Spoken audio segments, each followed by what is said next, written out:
Do you want better ankle mobility? I'm going to show you a quick routine you can do on your own to do just that.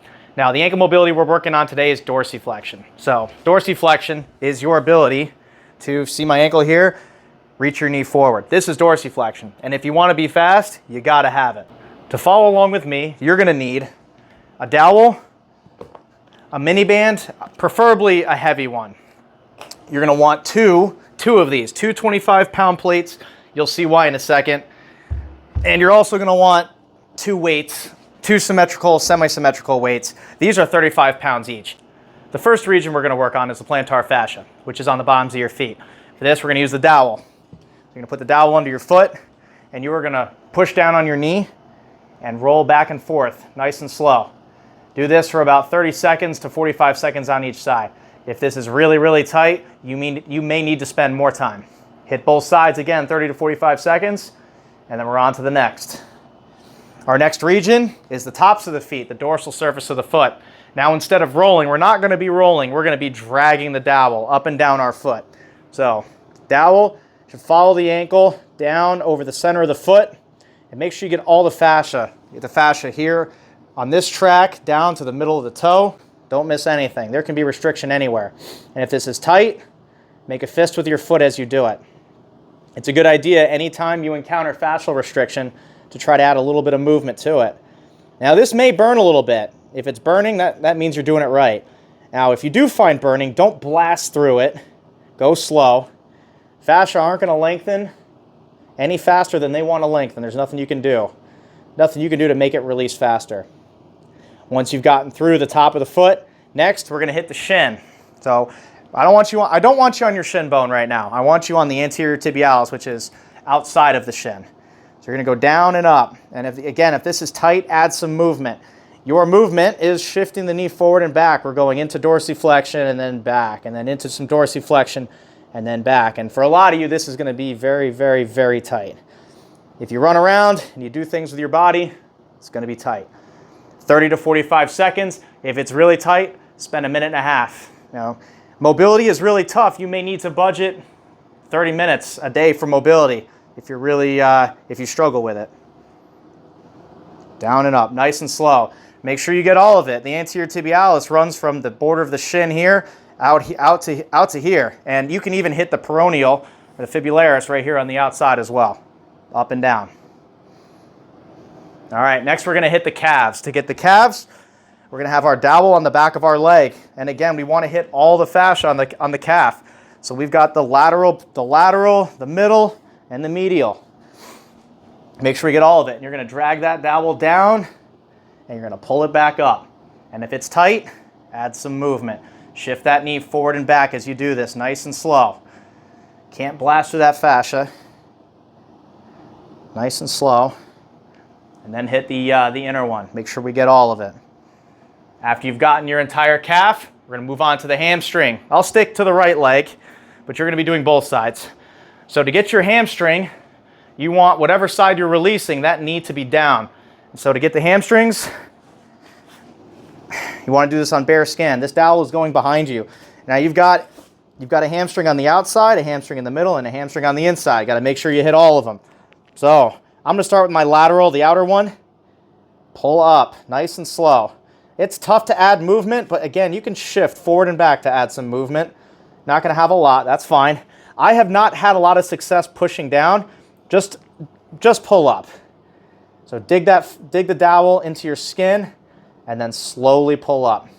Once you've done that, once you've gotten the lateral 2 or 3 times, hit the middle, same thing. Mine are really tight. That's why this dowel is going so slow. All right, and then the middle. Nice and slow. Pulling up. I'll do this one more time. Up the middle, shifting forward and back. Perfect. All right, next is the quad. I'll do the right quad again. So tall half kneeling. I'm taking again, we've got a quad on the middle. We've got 2 quadriceps here in the center. And then we've got a track here, kind of in between vastus lateralis here on the outside in the middle. And then we do have that vastus lateralis on the outside, so make sure we get all of them. I'm going to start in the middle with vastus intermedius and rectus femoris. Mine are really tight. I'm adding some movement, forward and back, nice and slow. Yeah, this is really tight. I suppose it's good that it's tight, so you get to see this at game speed. This is as slow as you're going, forward and back. Now your rectus femoris runs all the way up and over the pelvis, so pull those shorts up nice and high. Make sure we get all the way up to the anterior superior iliac spine, up top. Again, I'll do one more pass here.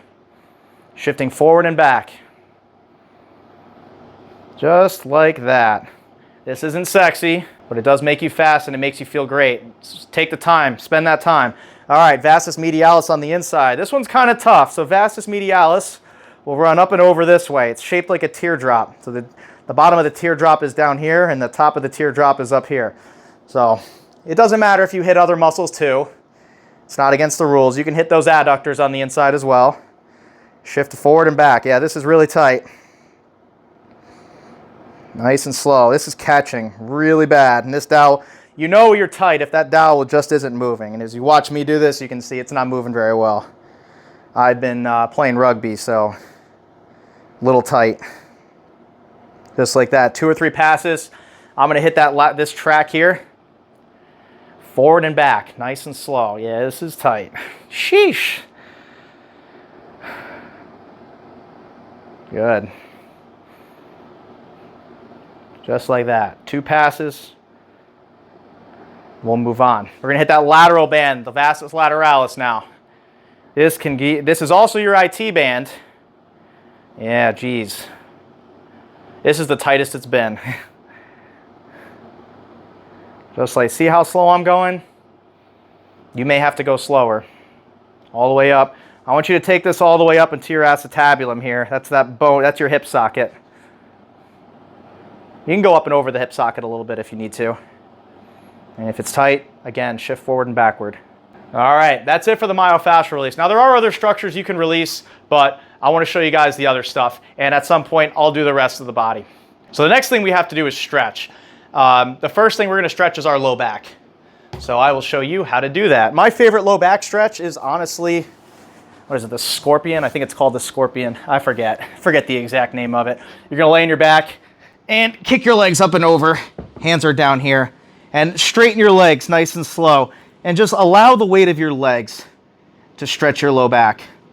And settle in. Hang out here for about 30 to 45 seconds. Maybe even longer. Mine's really tight. And when I do this on my own, I'll probably hang out here for about a minute.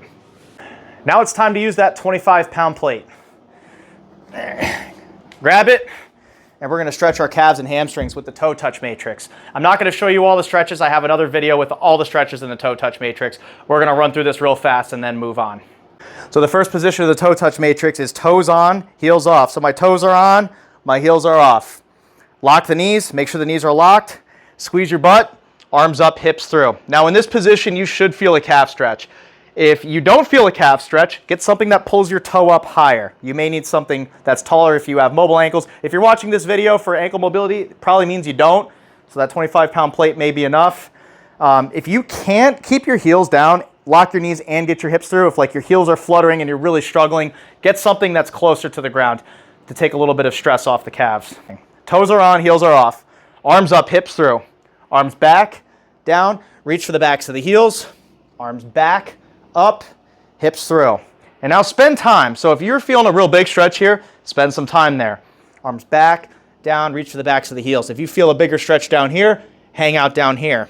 Again, make sure your knees are locked. If your knees are bent, you're not doing anything. Make sure the knees are locked.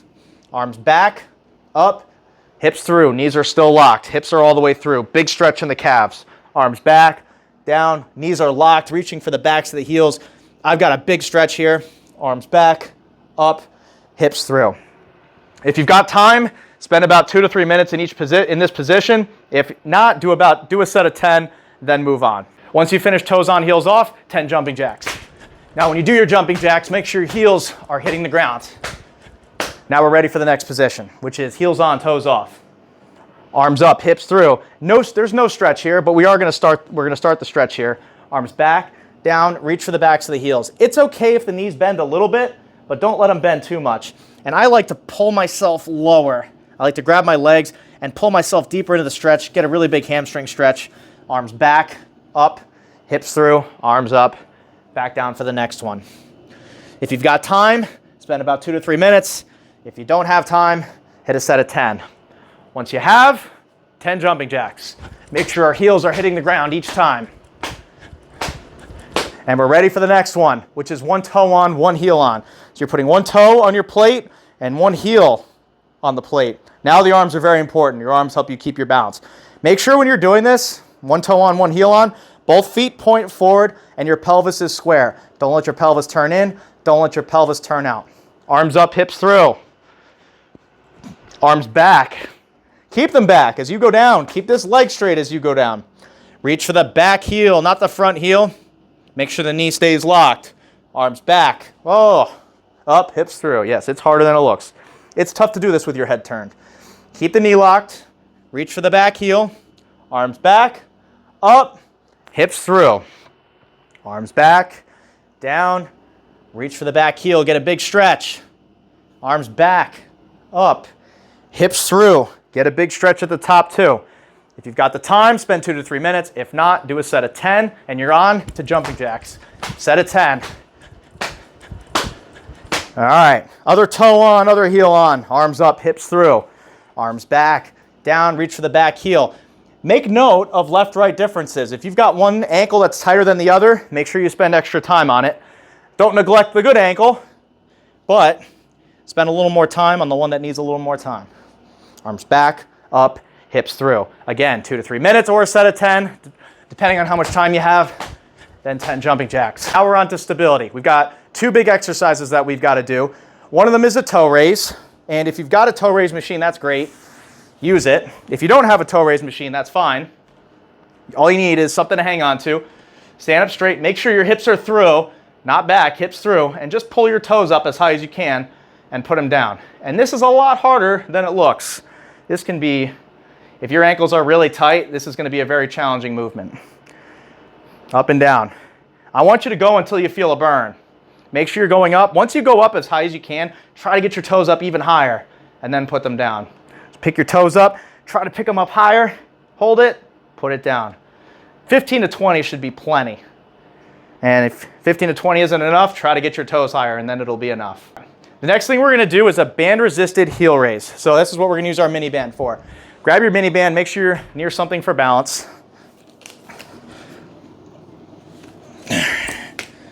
And we need our weight.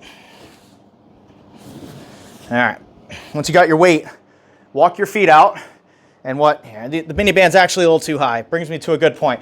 Make sure this mini band is as low as it can be, because the point of the mini band, the reason we have the mini band around our ankles is to pull our ankles in, because this is the mistake. This is the mistake that a lot of people make when they're using their feet. So what you want is to be aware of that mistake so you can pull your feet flat to the floor. And now as you pick your heels up off the ground, the band's gonna pull your heels in. Don't let it. Make sure your heels stay out, because this is where they're supposed to be. Grab your weight. I got 35 pounds. If you need more, grab more. I think 35 pounds is a pretty good weight. Most of you will probably need less. And just go up and down nice and slow. And what you'll find is if you try this movement without the mini band, I think it's actually a lot harder. This really teaches proper form, which is what helps you maintain your balance. Up and down, nice and slow. Now, once you've got the hang of it, we're gonna make it a little bit harder. We're gonna add a deficit. We're gonna add more range of motion. And that's what we're gonna use our 2 25-pound plates for. All right. Grab your 25-pound plates, grab your weights.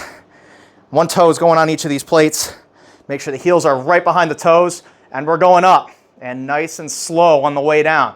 The goal of this is to control whatever range of motion you do have, control every single degree of it. You don't want to all of a sudden plop and hit the ground.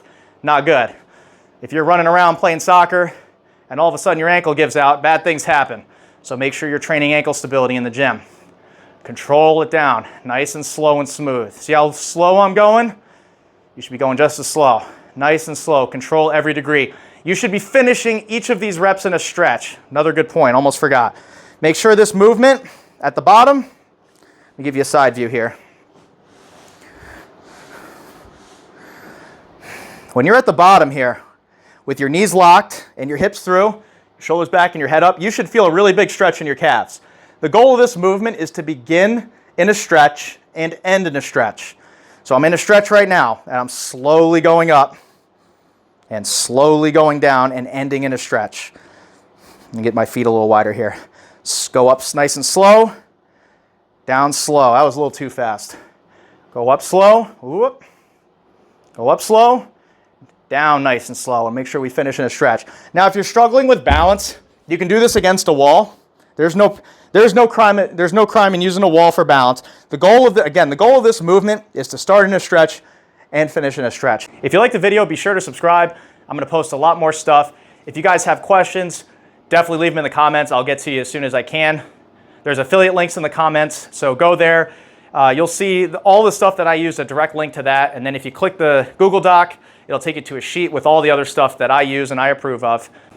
Thanks for watching. Have a wonderful day.